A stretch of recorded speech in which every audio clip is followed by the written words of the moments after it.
ये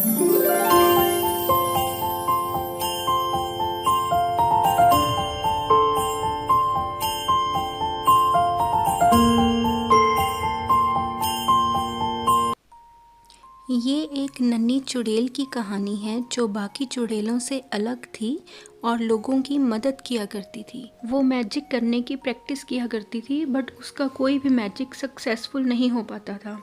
उसके साथ एक क्रो भी रहता था। उस क्रो का नाम एप्रिकस था। वो एप्रिकस से कहती है कि मुझे भी एनिमल सेरेमनी में जाना है, जहाँ पर सारी बड़ी विचेस रात में डांस किया करती हैं और एंजॉय करती हैं। एप्रिकस उसे बताता है कि तुम वहाँ नहीं जा सकती, वहाँ सिर्फ जिसे इनविटेशन मिला है वही जा सकता है, और वैसे भी तुम अभी बहुत छोटी हो। उस विच की एज 127 ईयर्स थी। इस कहानी में 2 बच्चे और दिखाए जाते हैं, थॉमस और रॉनी। ये दोनों सिबलिंग्स थे। थॉमस रॉनी से पूछता है कि क्या तुमने कभी विच को देखा है, और इन बच्चों को ये भी पता था कि विचेस साल में एक बार इकट्ठा होती हैं और डांस करती हैं और एंजॉय करती हैं। रात होने पर लिटिल विच चुपके चुपके अपने घर से मैजिक ब्रूम लेकर निकल जाती है, और वो इस बात का ख्याल रखती है कि एप्रिकस उसे ना देखे, और वो उसी माउंटेन पे पहुंच जाती है जहाँ पर सारी विचेस पार्टी कर रही होती हैं। वो ये सोचती है कि इस पार्टी में मुझे कोई भी पहचान नहीं पाएगा और मैं सबके साथ शामिल हो जाऊंगी। बट वहाँ पे एक विच जिसका नाम रम्पम पेल था, वो उसे पहचान लेती है और बोलती है कि देखो, हमारे बीच में एक लिटिल विच आई है। लिटिल विच कहती है कि मैं अब बड़ी हो गई हूँ। जब लिटिल विच से उसकी उम्र पूछी जाती है तो सभी कहते हैं कि तुम अभी बहुत छोटी हो और तुमसे खुशबू आ रही है, और तुम्हारे पास इनविटेशन कार्ड भी नहीं है पार्टी में आने के लिए। लिटिल विच कहती है कि मैं आप लोगों के जैसा ही बनना चाहती हूँ, आप लोग जैसा बोलोगे मैं वैसा ही करूँगी। बट वो विचेस सोचती हैं कि इस लिटिल विच को कोई पनिशमेंट देनी चाहिए। तभी वहाँ पर हेड विच आ जाती है और उसे एक बड़ी सी किताब देते हुए बोलती है कि इस किताब में जितने भी मंत्र हैं वो तुम्हें याद करने होंगे 1 साल के अंदर अंदर।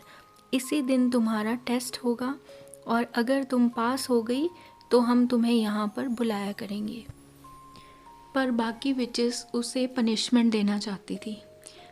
वो सभी चाहती थी कि उसका जो मैजिकल ब्रूम है उसको जला दिया जाए, इसलिए वो उसका मैजिकल ब्रूम जला देती हैं।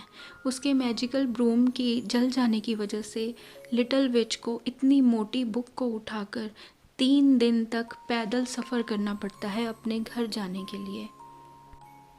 वो जैसे तैसे इतनी बड़ी बुक उठाकर अपने घर पहुंचती है, तो एब्रिकस उसे बोलता है कि तुम्हें वहां जाना ही नहीं चाहिए था। तब लिटिल विच उसे बताती है कि वहां बहुत मज़ा आ रहा था, सभी लोग डांस कर रहे थे, और मैं रम्पम पेल से बहुत गुस्सा हूँ, तो इसलिए मैं उससे बदला लूँगी। और इसके साथ ही वो वहाँ पर एक ड्राइंग करती है और सोचती है कि मैं एक दिन उसे ज़रूर ऐसा बना दूँगी।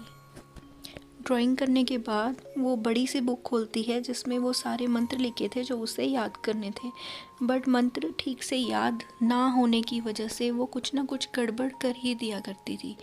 एक दिन वो देखती है कि कुछ औरतें छोटी लकड़ियाँ इकट्ठी कर रही होती हैं, बट हवा ना चलने के कारण उनके पास लकड़ियाँ इकट्ठी नहीं होती। तो लिटिल विच अपने जादू से हवा चला देती है, जिससे कि वहाँ पर बहुत सारी लकड़ियाँ इकट्ठी हो जाती हैं। तभी वहाँ पर जनरल आ जाता है और उन औरतों से कहता है कि तुम लकड़ियाँ नहीं लेके जा सकती।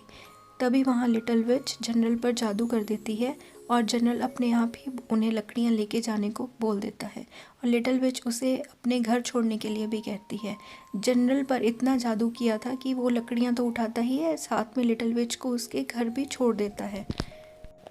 एब्रिकस लिटिल विच को कहता है कि तुम्हें ऐसा नहीं करना चाहिए था। अगर तुम उन औरतों की मदद करती हो तो ये अच्छी बात है, बट इसका मतलब ये नहीं है कि तुम उस आदमी से बदला भी लेती। लिटिल विच के पास अब अपना मैजिकल ब्रूम नहीं था, इसलिए वो मार्केट जाती है अपने लिए मैजिकल ब्रूम लेने। उसे वहाँ ब्रूम की शॉप मिल जाती है। वहाँ पर रॉनी भी खड़ी होती है जो कि कैंडी लेने की ज़िद कर रही थी। लिटिल विच ब्रूम खरीद लेती है और साथ में रॉनी के लिए कैंडीज़ भी खरीद लेती है क्योंकि उसकी मॉम के पास कैंडी के लिए पैसे नहीं थे। जब रॉनी अपनी पॉकेट चेक करती है तो उसमें से कैंडी निकलती है। फिर विच अपने पास खड़ी एक लड़की को देखती है जो कि फूल बेच रही होती है। फिर वो लड़की उस विच को बताती है कि मेरे फूल कोई भी नहीं खरीद रहा है। विच उसके फूलों को मैजिक से खुशबूदार और बहुत सुंदर बना देती है जिससे कि उसके फूल सारे खरीदने लग जाते हैं। लिटिल विच के पास अपनी ब्रूम आने की वजह से वो उस पर बैठकर अपने घर जल्दी पहुंच जाती है। उधर रॉनी और थॉमस जंगल में रास्ता भटक जाते हैं और लिटिल विच के घर पहुंच जाते हैं। वो देखते हैं कि ये तो मार्केट वाली ही लड़की है। लिटिल विच उन्हें खाने के लिए बहुत अच्छी अच्छी चीज़ें देती है। तभी रॉनी लिटिल विच से पूछ लेती है कि क्या तुम चुड़ैल हो। तभी थॉमस उसे बोलता है कि तुम्हें ऐसा नहीं पूछना चाहिए। फिर लिटिल विच उन्हें मैजिक दिखाना शुरू कर देती है। बच्चे उसका मैजिक देखकर बहुत खुश हो जाते हैं और इसके बाद वो लिटिल विच से अलग अलग चीज़ें करने को कहते हैं और लिटिल विच उन्हें अलग अलग चीज़ें करके दिखाती है। वो अपने घर की चीज़ों से गाना बजाना भी शुरू कर देती है। तभी दरवाजे पर कोई आता है। वो देखती है कि रम्पम्पेल आती है। रम्पम्पेल कहती है कि मैं यहाँ से गुज़र रही थी, सोचा कि तुमसे मिलती चलूँ और तुम्हारी पढ़ाई कैसी चल रही है। लिटिल विच कहती है कि मैं अभी सफाई कर रही थी और आज मैंने कुछ नहीं किया। रम्पम्पेल कहती है कि तुम्हें पता है ना कि आज फ्राइडे है और फ्राइडे को कोई मैजिक नहीं कर सकता है। वहाँ पर रखी बास्केट को देखकर रम्पम्पेल पूछती है कि क्या यहाँ पर विजिटर है। तो लिटिल विच बोलती है कि नहीं, यहाँ पर कोई भी नहीं है।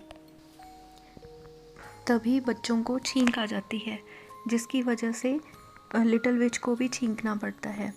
रम्पम्पेल को शक हो जाता है और वो सारा कुछ अपने पास नोट कर लेती है। उसके बाद लिटिल विच इन बच्चों को घर भेजती है पर रम्पम्पेल इन बच्चों को पकड़ लेती है। उसे पता चल जाता है कि यही बच्चे लिटिल विच के घर में थे। फिर एब्रिकस लिटिल विच को समझाता है कि तुम्हें पता था कि फ्राइडे को मैजिक नहीं करना है तो तुमने मैजिक क्यों किया। तो लिटिल विच कहती है कि मैं उन बच्चों को खुश देखना चाहती थी। पूरा साल लिटिल विच उस बुक को बहुत अच्छे से पढ़ती है ताकि उन सारे मंत्रों को वो अच्छे से याद कर सके और अच्छे से मैजिक कर सके। अब यहाँ विंटर का सीज़न आ चुका था। एब्रिकस को सर्दी लगने की वजह से वो बाहर चलने के लिए मना कर देता है। लिटिल विच मार्केट चले जाती है जहाँ पर वो देखती है कि बच्चे खेल रहे थे। वहाँ पर 2 बच्चे उन बच्चों को परेशान करते हैं तो लिटिल विच वहाँ पर भी मैजिक करना स्टार्ट कर देती है और वो बच्चे बर्फ़ में फंस जाते हैं। सभी बच्चे मैजिक देखकर बहुत खुश होते हैं बट वो एक बच्चा जो वहाँ से दुखी होकर जाने लगता है तो लिटिल विच उसका पीछा करती है। वहाँ रम्पम्पेल भी होती है। लिटिल विच उस बच्चे से पूछती है कि मुझे तुम कुछ परेशान से लग रहे हो। तो वो बच्चा बताता है कि मुझे जो आदमी मार रहा था वो मेरे फादर हैं, उन्हें जुए की लत लग चुकी है। वो सारे पैसे जुए में ही बर्बाद कर देते हैं। लिटिल विच उस बच्चे की हेल्प करना चाहती थी इसलिए वो रात को उसी जगह पहुंच जाती है जहां पर उसके फादर जुआ खेलते थे। जादू की वजह से बॉल बार बार वुडन फ्लोर से टकरा रही थी जिसकी वजह से वो फट चुकी थी और उन सब लोगों ने उसके फादर को निकाल दिया। तो वो बच्चा अपने फादर की हेल्प करता है तो उसके फादर को रियलाइज़ होता है कि मैंने अपने बच्चे को बेकार ही डांटा। रम्पम्पेल को पता चल जाता है कि लिटिल विच सारा जादू अच्छे कामों के लिए यूज़ कर रही है। जब लिटिल विच अपने घर पहुंचती है तो वो चारों तरफ कैंडल्स जली हुई देखती है। एब्रिकस ने उसके बर्थडे के लिए तैयारी की हुई थी। वो पूरे 128 साल की हो चुकी थी। एक दिन रम्पम्पेल लिटिल विच के घर के बाहर आती है और उसे एनुअल पार्टी में आने के लिए इनविटेशन देती है और उससे पूछती है कि तुम्हें याद है ना कि तुम्हारा टेस्ट है, क्या तुम तैयार हो। लिटिल विच कहती है कि हाँ, मैं तैयार हूँ, मैं तुम्हें एक अच्छी विच बन के दिखाऊंगी। फिर एक दिन वो एक केव में पहुंच जाती है जहाँ पर कोई भी नहीं था। वहाँ वो आवाज़ लगाती है कि मैं पहुँच चुकी हूँ। तभी वहाँ सारी विचेस इकट्ठी हो जाती हैं वो लिटिल विच से पूछती हैं कि क्या तुम तैयार हो। लिटिल विच कहती है कि मैं तैयार हूँ। वो लिटिल विच को बहुत सारे मैजिक करने के लिए कहती हैं। लिटिल विच बिना बुक की हेल्प लिए बहुत सारे मैजिक करके दिखाती है, जिससे कि वो सारी विचेस बहुत खुश हो जाती हैं।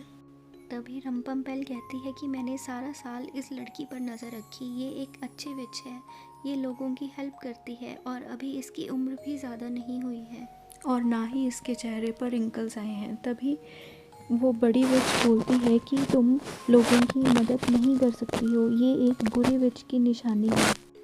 लिटिल विच कहती है कि अगर उसने लोगों की भलाई कर दी तो इसमें बुरा क्या है, और उसे ये बात आज से पहले किसी ने नहीं बताई थी कि लोगों की भलाई नहीं करनी है। इसलिए लिटिल विच की सारी जादुई ताकतें ख़त्म होने वाली थी। तभी रंपम्पेल उसे बोलती है कि तुम्हारे पास बचने के लिए सिर्फ एक ऑप्शन है। जो 2 बच्चे थॉमस और रॉनी हैं, तुम्हें उन्हें पत्थर में बदलना पड़ेगा। लिटिल विच बहुत गुस्से में घर पहुंचती है और एब्रिकस को बहुत उल्टा सीधा कहती है। वो बोलती है कि तुम्हारी वजह से ही मैं अच्छी बनी, अगर तुम ना होते तो मैं अच्छी नहीं बनती। इसलिए वो उसे घर से बाहर निकाल देती है। उसके बाद वो बच्चों के पास पहुंचती है उन्हें पत्थर का बनाने के लिए। वो बच्चों के रूम में पहुंच जाती है और मंत्र बोलना शुरू कर देती है उन्हें पत्थर का बनाने के लिए, बट वो ऐसा नहीं कर पाती। वो बच्चों से कहती है कि मैं कोई भी बुरा काम नहीं कर पा रही हूँ, तो बच्चे उसे कहते हैं कि इसमें कोई बुराई नहीं है। लिटिल विच कहती है कि आज मेरे जादू की आखिरी रात है, मैं इसके बाद जादू कभी नहीं कर पाऊँगी।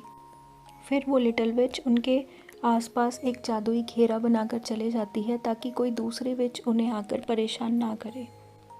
रंपम्पेल लिटिल विच को कहती है कि अगर तुमने इन बच्चों को नहीं मारा तो मैं इन बच्चों को मार दूंगी।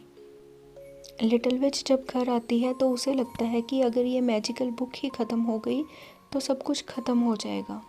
इसलिए वो मंत्र को याद करके और मैच बॉक्स लेके वहाँ से चली जाती है, बट उसका मैच बॉक्स कहीं रास्ते में ही गिर जाता है। उधर एब्रिकस को लगता है कि मुझे लिटिल विच की मदद करनी चाहिए। लिटिल विच उसी जगह पहुंच जाती है जहां पर सभी चुड़ैलें एनुअल पार्टी कर रही होती हैं। लिटिल विच सभी की ब्रूम एक साथ बॉनफायर में डाल देती है और सभी की बुक्स को भी इकट्ठा करके बॉनफायर में डाल देती है, बट उसके पास मैच बॉक्स नहीं था और वो मंत्र भी भूल चुकी थी, इसलिए सारी विचेस उस पर भारी पड़ जाती हैं। तो वो चीफ विच को एक फ्रॉग में बदल देती है। इतनी देर में एब्रिकस भी वहाँ आ जाता है। वो उसे देखकर बहुत खुश होती है। इसके बाद वो सारी विचेस को फ्रॉग में बदल देती है और एब्रिकस को गले से लगा लेती है। इसके बाद वो रंपम्पेल को वहाँ से भागते हुए देख लेती है। वो रंपम्पेल को अलग से ही जानवर में बदलना चाहती थी, तो वो उस पर एक गंदा सा जादू करके उसे अलग से ही जानवर में बदल देती है। इसके बाद वो मैच स्टिक से आग लगा देती है और सारी बुक्स जला देती है। ब्रूम और मैजिक बुक्स चलने की वजह से सारी विचेस वहाँ से दूर भाग जाती हैं और एब्रिकस और लिटिल विच वहाँ अकेले ही एंजॉय करने लग जाते हैं। वो वहाँ पर डांस करते हैं। लिटिल विच कहती है कि अब यहाँ पे कोई भी बुरी विच नहीं आएगी।